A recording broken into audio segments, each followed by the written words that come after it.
Tax को save करने के लिए बहुत सारी स्कीम्स हैं, जैसे आपको पता है पीपीएफ है, ईपीएफ है, यूलिप्स है, एनपीएस है, ईएलएसएस है। तो हमें किस स्कीम्स के अंदर इन्वेस्ट करना चाहिए? वैसे तो सारी स्कीम्स के अपने ही पॉजिटिव नेगेटिव्स हैं, बट इस वीडियो के अंदर हम डेडिकेटेडली फोकस करेंगे एनपीएस और ईएलएसएस के लिए।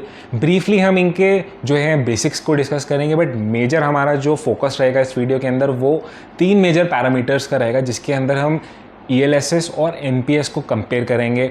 तो हम अपनी वीडियो स्टार्ट करते हैं, but before beginning if you are coming to the first time to this channel so kindly subscribe to it. Now let's begin our video. तो हम अपनी वीडियो स्टार्ट करते हैं। पहले हम अपने बेसिक्स को समझते हैं, बहुत ही ब्रीफली हम डिस्कस करेंगे एनपीएस को और ईएलएसएस को। तो ईएलएसएस जैसे आपको पता है कि आपका जो पैसा होता है it's a equity linked saving schemes, यानी कि म्यूचुअल फंड्स के थ्रू आप इन्वेस्ट करते हैं स्टॉक्स के अंदर। इक्विटी का कंपोनेंट पूरा होता है आपका large caps, small caps, mid caps categories के अंदर जो होता है इक्विटी के अंदर आपका पैसा इन्वेस्ट होता है, और इसके अंदर जो लॉक इन पीरियड होता है दैट इज़ फॉर 3 years। अगर हम एनपीएस की बात करते हैं तो एनपीएस जैसे स्कीम है, गवर्नमेंट स्पॉन्सर्ड स्कीम है, जो 2003 में लॉन्च हुई थी। स्टार्टिंग में सिर्फ ये गवर्नमेंट एम्प्लॉयज़ को मिलती थी, बट नाउ प्राइवेट एम्प्लॉयज़ को भी मिलती है। अगर हम इसका AUM कंपेयर करें लास्ट के 4-5 ईयर्स के अंदर काफ़ी ज़्यादा लोग इसको सब्सक्राइब कर रहे हैं। इफ़ वी सी कि हमारे पास लास्ट के 5 ईयर्स के अंदर ऑलमोस्ट 4 टाइम्स जो है इसके अंदर हमारा asset under management AUM size बड़ा है। मेजरली इसमें क्या होता है, आप इसके अंदर पैसा इन्वेस्ट करते हैं और आपका जो पैसा होता है वो इन्वेस्टेड रहता है, वो एक तरीके का रिटायरमेंट फंड की तरह आता है, क्योंकि जब भी आप पैसा इन्वेस्ट करते हो तो वो जब तक आप 60 ईयर्स के हो जाते हो तब तक आपका पैसा लॉक्ड इन रहता है एनपीएस के अंदर, और उसके अंदर आपके पास उसके भी रिडेम्पशन कर सकते हैं। बट फ्यू सर्कमस्टांसिस के अंदर आप इसके अंदर पहले भी रिडीम करा सकते हैं। तो ये होती है हमारी एनपीएस स्कीम। एनपीएस के अंदर भी आपका इक्विटी कंपोनेंट होता है 25% से लेकर 50%, 75%, जैसा भी आपका स्टाइल है आप इक्विटी कंपोनेंट रख सकते हैं। It's a mix of equity and debt, वेराज जैसे हमने कंपेयर किया ईएलएसएस प्योरली इक्विटी कंपोनेंट। तो ये तो हो गए हमारे बेसिक्स। अगर हम आते हैं हम अपने फर्स्ट जो हमने पॉइंट है ऑफ डिस्कशन, जो हम परफॉर्मेंस को कंपेयर करते हैं लास्ट के 10 ईयर्स के रोलिंग रिटर्न्स। तो अगर हम ईएलएसएस के अंदर देखते हैं तो हमारे रिटर्न्स कितने हैं, 12.15%, क्लोज टू इतना ऑन एन एवरेज हमारा रिटर्न आए हैं। ईएलएसएस के अंदर ऑलमोस्ट हमारे पास डबल डिजिट्स के अंदर रिटर्न्स अच्छे आ जाते हैं। इनफैक्ट एनपीएस के अंदर भी हमारे जो रिटर्न्स आए हैं दैट इज़ क्लोज टू 10.6%। तो हम देखते हैं तो हमारे पास ऑलमोस्ट 2% का जो है एडवांटेज ईएलएसएस का है, अगर हम सिर्फ रिटर्न्स को कंपेयर करके देखते हैं तो। But how it is, I mean ऐसा क्यों है?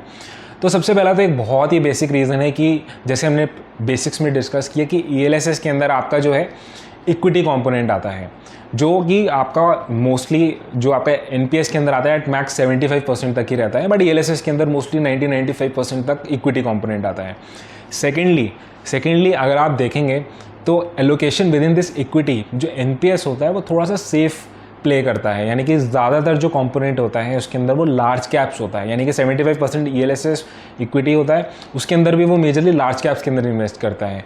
वेराज ईएलएसएस जो होता है वो आपका लार्ज कैप्स के अंदर भी करता है, मेजरली मिड कैप्स के अंदर भी और स्मॉल कैप्स तक के अंदर भी होता है। तो उसके अंदर थोड़ा सा रिस्क ज़्यादा होता है ईएलएसएस के अंदर, बट आपको रिटर्न्स के चांसेस भी ज़्यादा होते हैं। ओवरऑल अगर हम परफॉर्मेंस को हम सिर्फ रिटर्न्स की बात करते हैं तो हमारा स्कोर ईएलएसएस ज़्यादा करता है। नाउ सेकेंड कंपोनेंट पे आते हैं, that is about the liquidity, यानी कि क्योंकि ये भी बहुत इंपॉर्टेंट होता है कि क्या पैसा मैं निकाल सकता हूँ, मैंने इन्वेस्ट कर दिया तो मैं क्या सिर्फ भूल जाऊँ उसको, या मेरे को कब मिलेगा। तो ईएलएसएस के अंदर अगर हम बात करते हैं तो आपका पैसा 3 years के लिए लॉक्ड हो जाता है, वेराज एनपीएस के अंदर लाइक आई टोल्ड यू तो आपका जो पैसा होता है वो 60 years पे बाद ही आपको मेजरली आप ये समझ सकते हैं कि आपका पैसा ऑलमोस्ट 60 years, जब तक आप 60 years के नहीं हो जाते वो लॉक्ड इन हो जाता है। फाइनली अगर हम टैक्स की कंपोनेंट की बात करते हैं तो ईएलएसएस के अंदर आपका जो पैसा मैंने बताया आपको 3 years के लिए लॉक्ड इन रहता है, तो आपको इसके अंदर long term capital gains tax देना पड़ता है, 10% देना पड़ता है, वो भी आपके अगर returns 1 lakh rupees per annum के से ऊपर हैं। वेराज एनपीएस के अंदर क्या होता है कि आप जैसे फॉर एग्जांपल आपने 60 ईयर्स के अंदर अपने तक के लिए इन्वेस्ट किया, तो आपका जितना भी आपका लमसम बनता है, जितना भी आपका कॉर्पस बनता है, जैसे 100 रुपीज़ फॉर एग्जाम्पल बनता है, तो आप 60 रुपीज़ उसको रिडीम कर सकते हैं, जिसके अंदर आपको कोई टैक्स नहीं लगता, येस नो टैक्स। बट बाकी का जो 40% है, और काफ़ी लोग इसी वजह से एनपीएस में इन्वेस्ट नहीं करते हैं, एंड आपको पेंशन एनुअलाइज्ड पेंशन्स मिलती हैं उसके अंदर और वो टैक्सेबल होती हैं, तो कहीं ना कहीं लिटिल बिट डिसएडवांटेज है। But like I told you कि आपको 60% तो आपको रिमेनिंग आपका टोटली टैक्स फ्री होता है। तो ये तीनों पॉइंट्स को डिस्कस करने के बाद तो हमें लगता है कि ELSS ही स्कोर कर रहा है NPS के ऊपर, तो क्या मैं इन्वेस्ट नहीं करूँ NPS के अंदर एट ऑल। इसको कंसिडर करने के पहले आप एक सेक्शन समझिए, section 80 CC-D-1B of income tax act, जिसके अंदर आप 50,000 एडिशनल जो है NPS के अंदर अगर इन्वेस्ट करेंगे ओवर 1.5 लाख रुपए के लिए। तो जैसे फॉर एग्जांपल आपका टैक्स जो होता है, आपको पता है कि 1.5 लाख तक का 80C मिलता है आपको एग्जेम्पशन। बट NPS के अंदर एक एडवांटेज होता है जो किसी भी और इंस्ट्रूमेंट में नहीं होता है, कि आप एडिशनल 50,000 रुपीज़ इन्वेस्ट कर सकते हो, यानी कि आपका जो टोटल टैक्स फ्री लिमिट हो जाएगी वो 2 लाख की हो सकती है।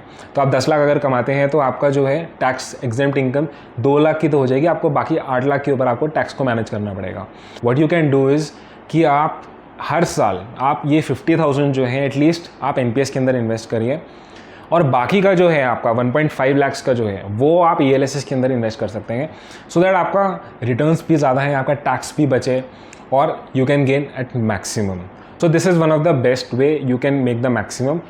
बट इन केस आपको लगता है कि नहीं यार मैं तो इतना डिसिप्लिन नहीं हूँ, मेरे को पॉसिबल है कि मैं रिटायरमेंट का जो फंड बना रहा हूँ ELSS में उसको मैं निकाल लूँगा किसी और पर्पज़ के लिए, अगर आपका ऐसा है, आपको ऐसा लगता है ऐसा हो रहा है, देन इट इज़ एडवाइज्ड कि आप जो है NPS के अंदर थोड़ा सा और इन्वेस्ट करिए, और NPS के अंदर आप इन्वेस्ट कर सकते हैं instead of doing it completely in ELSS, at least for retirement का जो फंड हो रहा है। I hope you got some point कि क्या हमारे डिफरेंसेस है और कौन सा स्कोर कर रहा है, which component is scoring above इन दोनों कॉम्पोनेंट्स के बीच में ELSS एंड NPS।